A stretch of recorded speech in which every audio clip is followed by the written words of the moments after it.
Yan ang blueprint na ginuhit ko 30 years ago for the Dam Art Museum Project. Tumira ka sa bahay para nakawin yan. Hindi ko balak nakawin yan. Please, Mr. Park, hayaan niyo muna ako magpaliwanag. Sandali. Anong nangyayari? Paano niya nasabing ninakaw mo lang yung blueprint? Teka, mukha namang hindi lang kayo nagkakaintindihan. Gino, ipaliwanag mong mabuti. Ha? Wala ka talagang kasama. Ito ba dahilan kung bakit ka tumira sa bahay ko? Para pag-aralan ang bawat sulok ng bahay nang sa ganun, makuha mo ang pinakaasam mong blueprint! Tama, ginamit mo lang at pinaglaruan ng anak ko para makuha mo ang gusto mo! Mali kayo dyan. Totoo ang nararamdaman ko para sa anak ninyong si Julian. Gusto mong paniwalaan pa kita matapos mo nakawin ang blueprint ko? Manggagawin.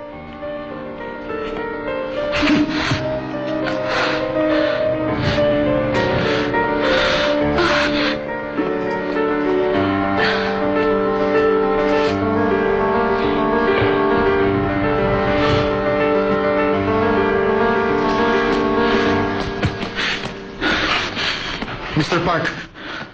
Ano pa bang kailangan mo sa akin? Please, sir. Hayaan niyo muna ako magpaliwanag. Please, Papa. Pakinggan niyo muna si Gino. Siguradong may dahilan kaya niya yung nagawa. Hindi ka pa rin talaga nagbabago. Ginamit at niloko ka ng lalaking yan. Pero naniniwala ka pa rin sa kanya. Julian, tinano niyang gamitin ka para manalo. Sa Dam Art Museum Bill! Pero Papa, hindi po yan totoo.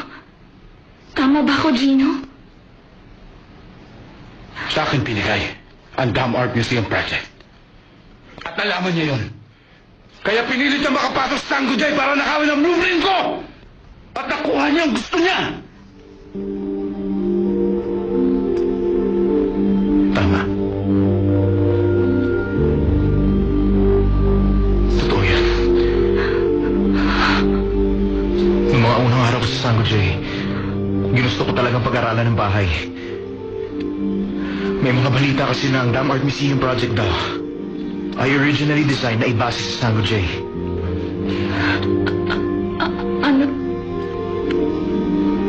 Ano bang mga pinagsasabi mo dyan, Gino? Pero, isinuko ko na ang plano ko nung may love ako kay Julian. Inakala mo bang makukuha mo ang gusto mo kung magiging asawa ka ng anak ko? At ikaw, gusto mo ba sumama sa ganyang klaseng lalaki?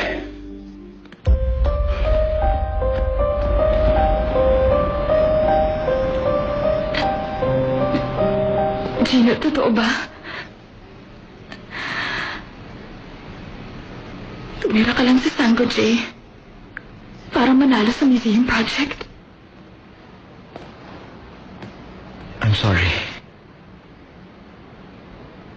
Bala ko sanang sabihin. Kailan? Kapag nanalo ka na sa museum project? Gamit ang blueprint na ginawa ni Papa? Julian, I'm so sorry. Gino, paano mo ito nagawa sa akin? Ano? Ginamit mo lang ako? Tama.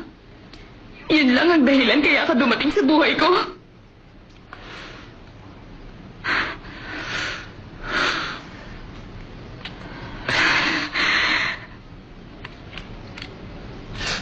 바보처럼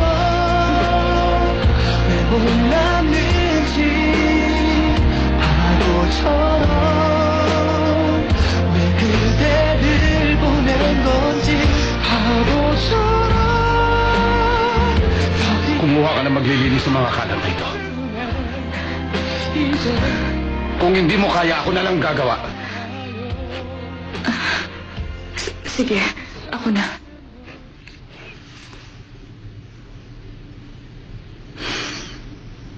Kung buhay pa si Mama, hindi kayo magkakaganyan. Siguro ngayon, mahal na mahal at inaalagaan niyo ko, Papa.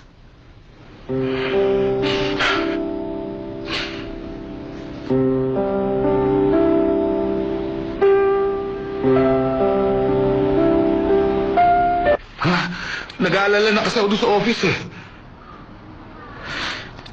It's all over. Anong ibig mo sabihin? Nandito kasi si Professor Park. At ang sabi niya, ginamit lang ni Gino si Julian para makuha niya ang blueprint. Isa ito malaking pagkakamali. Ha? Akala ko kasi, si Gino gumawa ng blueprint, kaya pinakita ko kay Director Choi. Gino, magpapaliwanag na lang ako kay Director Choi at Professor Park. Ha? Sasabihin ko sa kanila na ako may pakana ng lahat ng ito. Sasabihin ko na rin na may bago ka ng design, ha? Tama na. Hindi tayo pwede tumigil. Kung hindi ito maayos, mawawala ng company natin. Nasaan na siya? Kailangan makausap ko na kagad si Director Choi. Tama na, Arthur. Ako ang may kasalanan. Hindi na ako dapat tumira pa sa Sango J nang may ganong purpose. Mali talaga yan.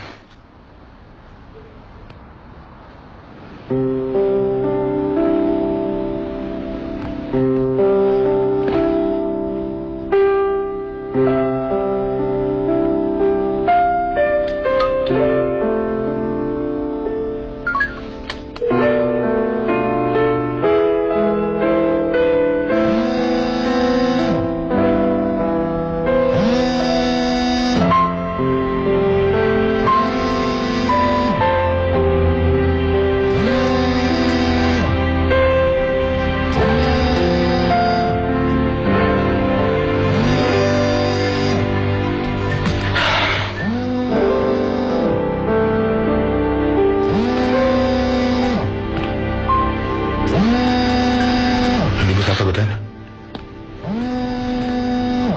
Wala na rin ako sasabihin. Sabihin mo sa kanya ang totoo. Na tumira ka sa Sango J na dahil sa payo ko. At nagpanggap kang bading na dahil sa mga ideas ko. Isa ba yung blueprint? Hindi mo yung kasalanan. Ako ang gumawa ng lahat ng yan. Hindi na natin mababago ang nangyari. Kahit ano pang gawin natin. Hindi mo man na masasagutin ang mga tawag ni Julia? Ha? Hahayaan mo ba sa maniwala kahit hindi mo naman kasalanan? Mahirap ang pinagdaanan niyo bago naging kayo. Kung maghihiwalay kayo na dahil sa kasalanan ko, hindi ako mapapanatag. Ha? Gino, hayaan mo kausapin ko sila. Samahan mo ko, ako nang bahala. Ha? Huwag mo putulin ang relasyon niyo ng ganito. Wala kang kasalanan sa mga nangyari. Ako bahala mong paliwanag. Kapag nag-break kayo na dahil sa problemang ito, ano na lang ang iisipin ng papa ni Julian? Ha?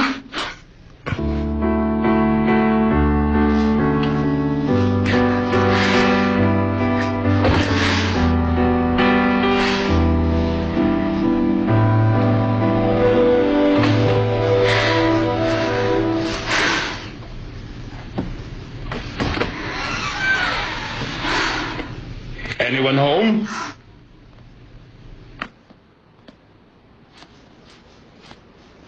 Mr. Ronald Park, it's a pleasure to meet you in person, Professor. Nakikita lang kasi kita dati sa mga pictures. Excuse me, do I know you? Oh, yes. Nakapag-usap na tayo sa phone before. I am Chairman Frederick Han of Mirai Construction. Tama. Ikaw pala, Chairman. Ano pang ginagawa mo? Why don't you say hello to your future father-in-law? Nice to meet you, sir. I'm Charlie Han. This is my son, Charlie.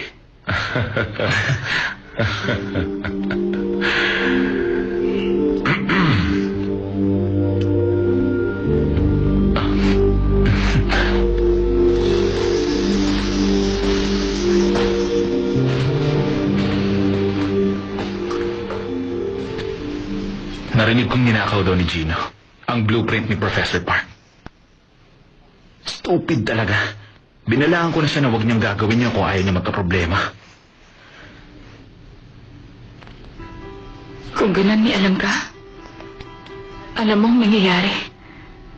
Alam mo kung bakit siya tumira dito sa Tango J. Alam mo na ngayon ang katotohanan. Hindi ko sinabi sa iyo ang totoo. Dahil alam kong masasaktan ka lang kapag nalaman mo yan. Sana natauhan ka na sa Gino na yon. Intensyon niya na talagang lokohin kasi mula pa lang. Nagpanggap siya na isang gay para makapasok dito sa bahay niyo nang sa ganon makuha niya ang blueprint na ginawa ni Professor Park. Ginawa niyo rin naman yun sa akin ng papa mo, hindi ba? Gusto mong manalo dun sa museum project. Kaya ka ulit lumapit sa akin. At ngayon nakipagkita ulit kayo kay papa. Para pa rin sa dahilan yun.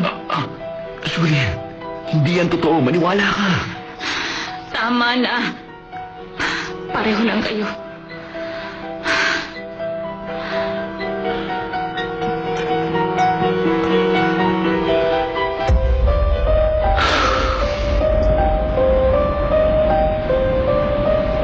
Si Gina John, malaki talaga ang galit ng batang yun sa aming pamilya. Right, Charlie? He wants to destroy us. Kaya yun ang rason, bakit nagpupursige siya makuha ang anak mo. Kahit alam niyang nagde-date na sila ng anak ko. Huwag niyo namang siraan si Gino. Hindi yun totoo. Anong meron kayo? Nanganak ni Chairman Han.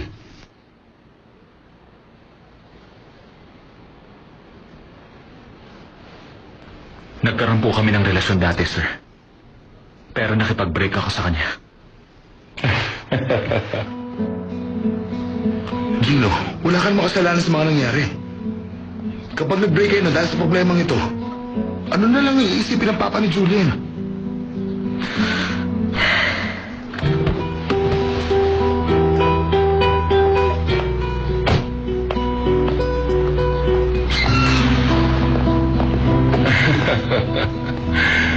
You don't have to do this. Hindi mo na dapat kami hinatid palabas, Professor Park. Sorry po kung biglaan ang pagpunta namin. Humihingi po ako ng dispensa. Pasensya na po. Charlie, Yes, Professor Park. totoo bang feelings mo sa anak ko si Julian? Yes, sir. Mahal ko po siya. Nasaktan ko ang feelings niya. At ilang buwan pa lang po ang nakakaraan. Kaya medyo nahihirapan po siyang tanggapin ako ulit. Pero nakahanda po akong maghintay. Kahit ilang taon pa po ang abutin. Kung mapapasayong muli ang puso ng anak ko si Julian, tiyak na magkikita pa tayo. Pagbubutihin ko po.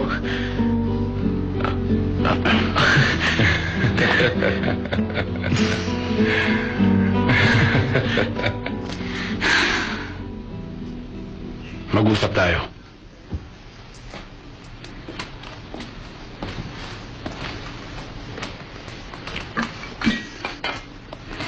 Kung tungkol kay Charlie, di bali na lang.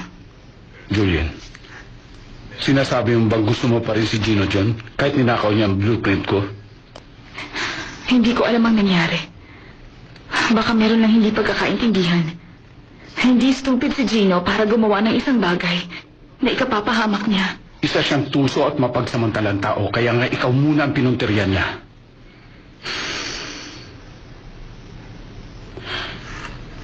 Mas bagay sa iyo yung pumunta rito kanina. Wala naman kayo nalalaman. Hindi niyo alam kung gaano kasakit ang ginawa sa akin ni Charlie. At hindi niyo alam kung paano ko tinulungan ni Gino na makamove on. At paano mo pa nagawa ipagtanggol ang lalaking yun sa harapan ko kung talagang inosente siya? Bakit hindi siya magpunta rito at magpaliwanag sa akin? Ipagtanggol niya sarili niya. Ang sabi niyo mag-uusap tayo. Pero hindi niyo pinakikinggan ang mga sinasabi ko. Isa pa, wala kayong tiwala sa akin.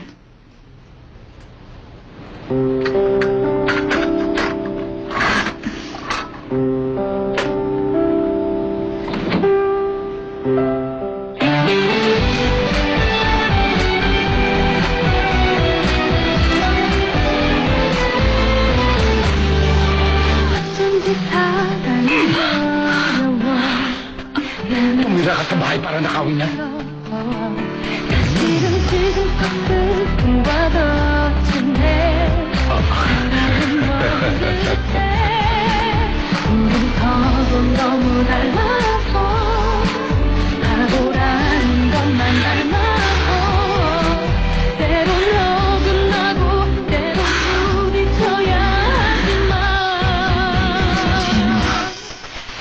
Please, ipaliwanag mo sa akin kung ano talagang nangyari.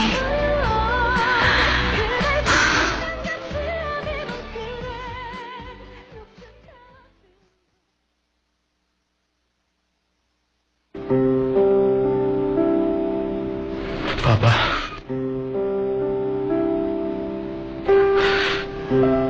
Alam ko gusto niyo akong sigawan. Dahil napakatanga ko. Iniisip mo sigurong hindi mo naman makapag-apologize sa kanya. Kawawang Gino John.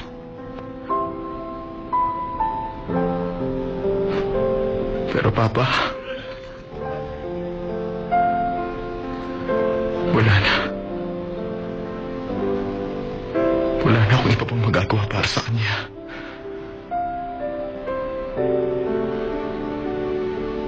Isang bagay lang naman ang hinihiling niya. Nang mahalin siya ng Papa niya. Pero ipinahiya ko lang siya sa harapan ng lahat. You're so stupid, Gina.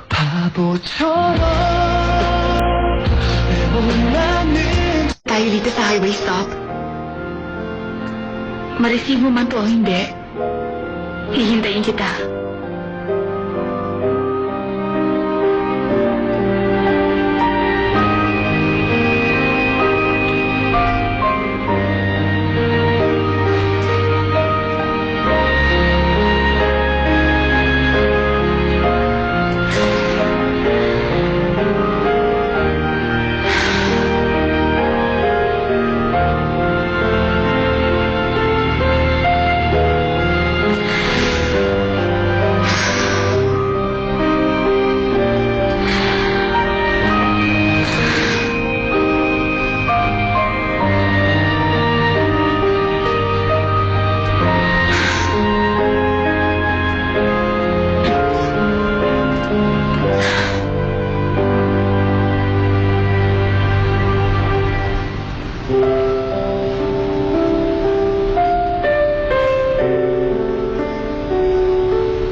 Anong wish mo? Wish ko na tayong dalawa hindi na magtatago ng kahit anong sikreto sa isa't isa.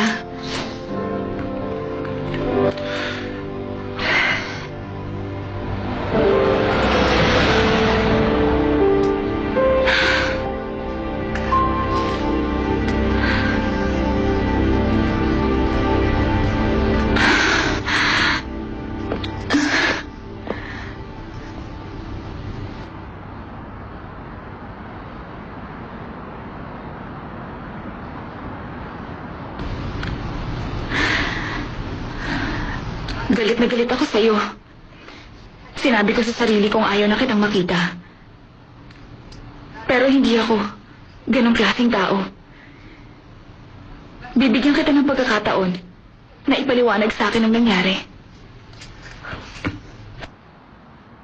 Hindi ako basta maniniwala na lang hanggat hindi kita napapakinggan. Wala akong pakialam sa sasabihin ng iba. Sabihin mong nagkamali sila. Sabihin mong hindi mo yung ginawa. Sabihin mo na wala kang kasalanan.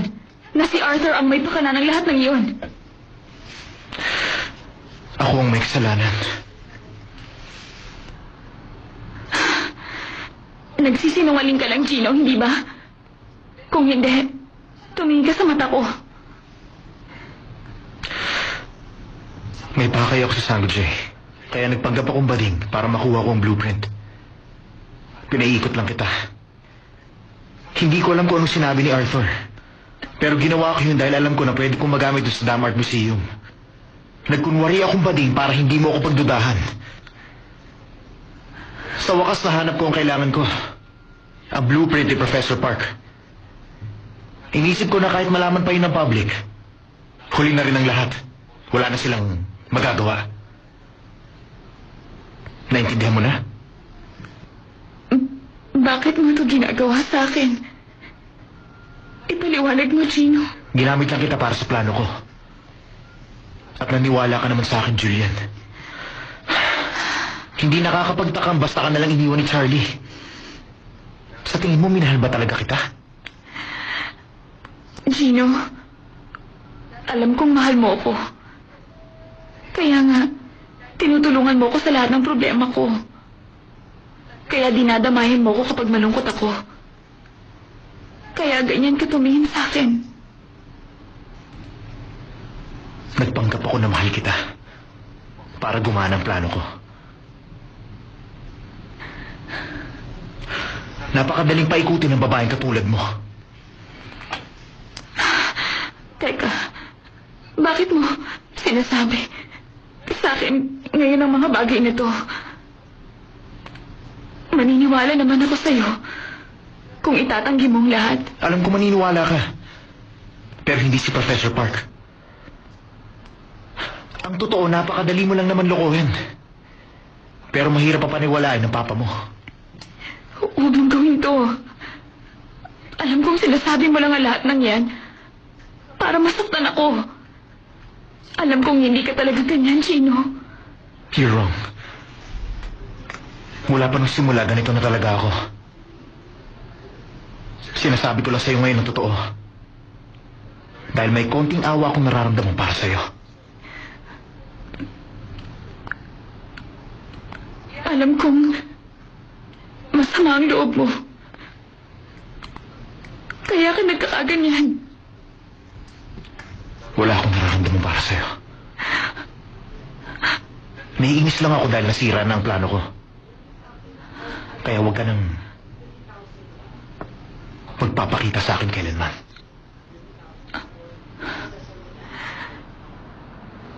바보처럼 왜 몰랐는지 바보처럼 내 그대를 보낸 건지 바보처럼 어디를 보는 가슴에 이제야 알아요 내 사랑은 모습을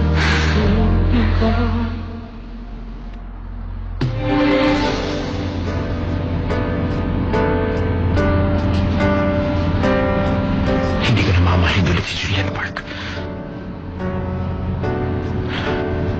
Hindi ko mahal si Julian Park.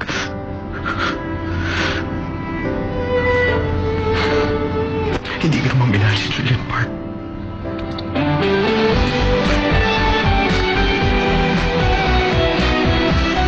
Nakipag-break ka na ba kay Julian?